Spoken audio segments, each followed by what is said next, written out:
Galera, vamos começar mais um Café com Livros. Sejam todo mundo bem-vindos, bem-vindas a essa série de vídeos para o nosso canal Café com Livros, ao qual a gente tem a oportunidade de estarmos discutindo aqui literatura, de falarmos um pouquinho sobre livros, sobre conhecimento. E quero já iniciar esse vídeo falando um pouquinho também sobre o meu site, o site Café com Livros, www.cafecomlivros.com.br. Esse site foi disponibilizado para que a gente possa estar divulgando os nossos textos.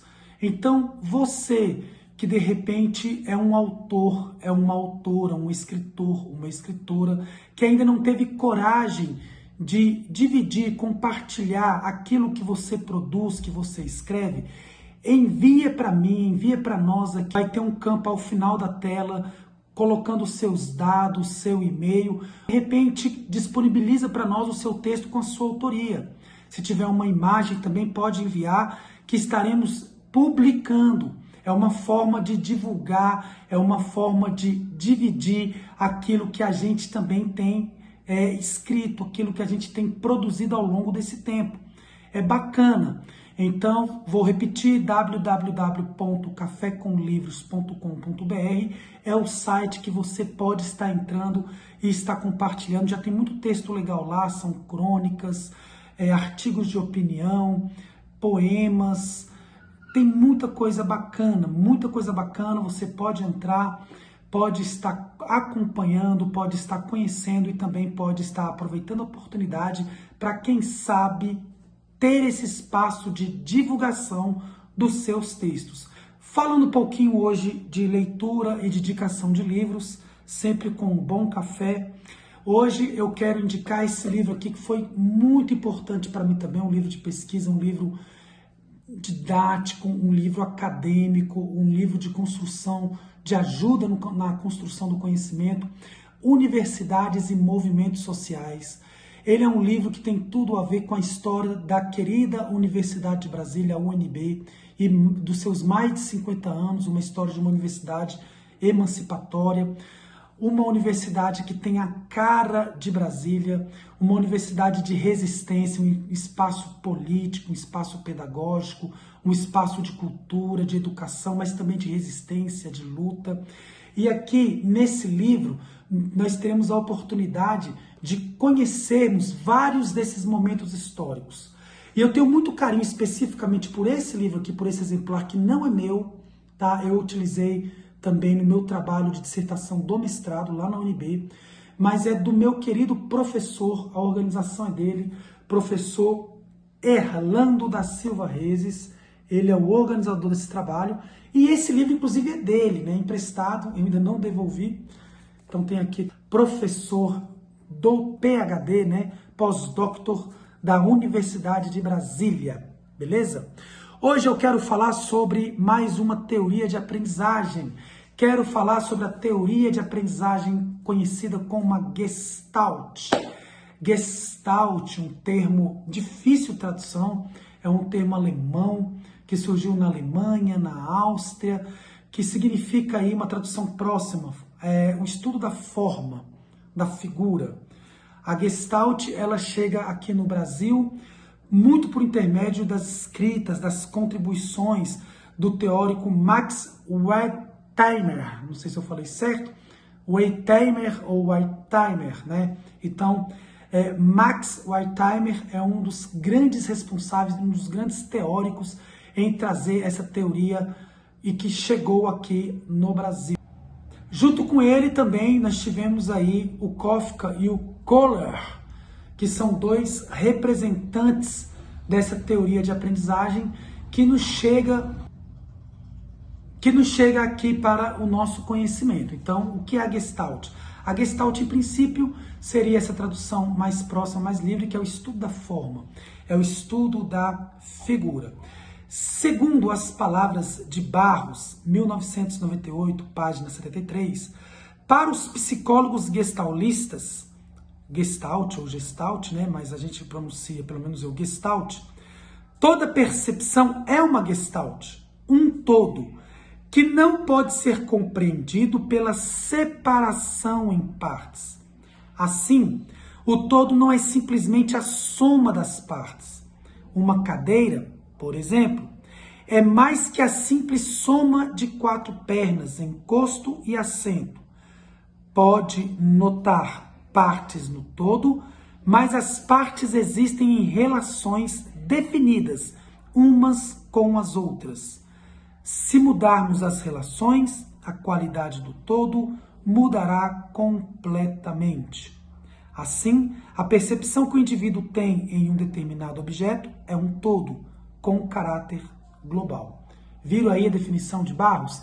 Então, a Gestalt é o estudo da forma e aí como um todo. Não existe um todo que não seja a união das partes. Eu costumo muito falar da Gestalt também, que é o estudo da forma, e eu dava alguns exemplos no período que eu dava aula na faculdade. Um borrão preto, geralmente. Eu vou até pegar aqui para dar um exemplo para vocês. Só um minuto. Certa vez conversando, tendo uma conversa na faculdade, foi citada aí uma sessão de psicologia, né, uma terapia, uma sessão, e aí um determinado psicólogo, uma psicóloga, demonstrou para uma série de pacientes a mesma imagem, seria mais ou menos assim, uma imagem com um rabisco, um borrão, para que alguns desses pacientes dessem a sua interpretação da mesma imagem. Uma dessas pessoas, olhando o borrão, diria que falou que era uma borboleta. Um outro falou que seria o símbolo do Batman. Uma outra pessoa descreveu aí a parte do seio, do seio feminino, enfim. E aí, então, o que a gente percebe? Que do mesmo borrão, e aí a Gestalt veio para poder falar um pouco sobre isso, a forma, a percepção ao qual eu dou para essa forma aqui, ela foi uma percepção diferenciada a partir da visão de cada uma daquelas pessoas que ali estavam nesse teste. Por exemplo, o menino, a pessoa que falou que podia ser o símbolo do Batman, ela evidentemente era uma pessoa muito ligada a questões de desenhos, a questões de heróis, a questões de Marvel, DC, enfim, histórias em quadrinhos. Gostava das HQs. Já a pessoa que enxergou aqui os seios femininos, de alguma forma, é uma pessoa muito erotizada, uma pessoa com uma sexualidade muito aflorada. E ela tinha essa tendência a enxergar questões eróticas, erotizadas do corpo humano, seja homem, mulher, em qualquer situação, né? E então cada um, de acordo com a sua vivência, de acordo com aquilo que ela tinha enquanto bagagem, ela trazia enquanto percepção do estudo, daquilo que ela via enquanto forma. Né? Por exemplo, a borboleta, então, era uma jovem que viu ali um animal, então ela tinha uma vida até um pouco mais tranquila, mas tinha uma dificuldade de concentração em coisas reais, de foco, enfim. A partir disso, o psicólogo, a psicóloga faz todo um trabalho analítico, e isso acontece muito com trabalhos com desenhos, enfim, e com essa questão de formas também. Se trabalha muito também com alguns testes aí para o Detran, para se tirar a carteira. Então, o estudo da forma, Gestalt, é algo que já vem sendo desenvolvido aqui há algum tempo no Brasil e que é um estudo trago por esse trio aí, por esse tripé de estudiosos alemães, estudiosos austríacos aí, liderados pelo Max Wertheimer, a partir de seus escritos e de Kafka e Kohler também, que a gente vem aos poucos tendo mais conhecimento acerca dessa teoria de aprendizagem que é a Gestalt, tá bom? Segundo o próprio Barros, ele afirma que conforme a psicologia da Gestalt, existem diversos modos de aprendizagem. A gente tem muitos modos de se aprender com a Gestalt. Ele vai enumerar aqui 3 modos de aprendizagem.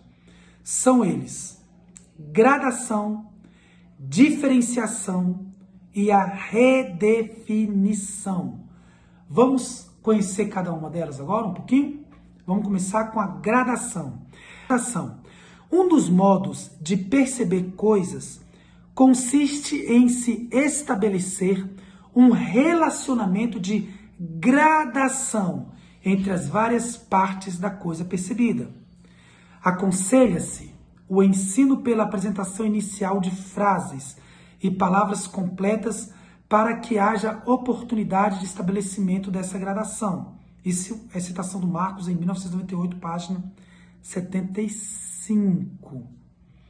Assim, desaconselha-se apresentar inicialmente letras ou símbolos isoladas.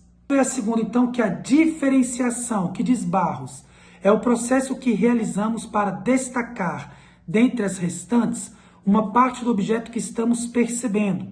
Ao alfabetizar uma criança, apresentamos a mesma palavra em sentenças diferentes, para que essa palavra se destaque dentre as demais. Então, a diferenciação é quando você destaca, dentro do seu estudo da forma, uma letra, uma palavra das demais. E aí você trabalha a diferenciação entre elas. Isso é um princípio gestaltista, dos psicólogos da Gestalt. Por último, diferenciação, nós já vimos, gradação, nós já vimos. Vamos agora para redefinição.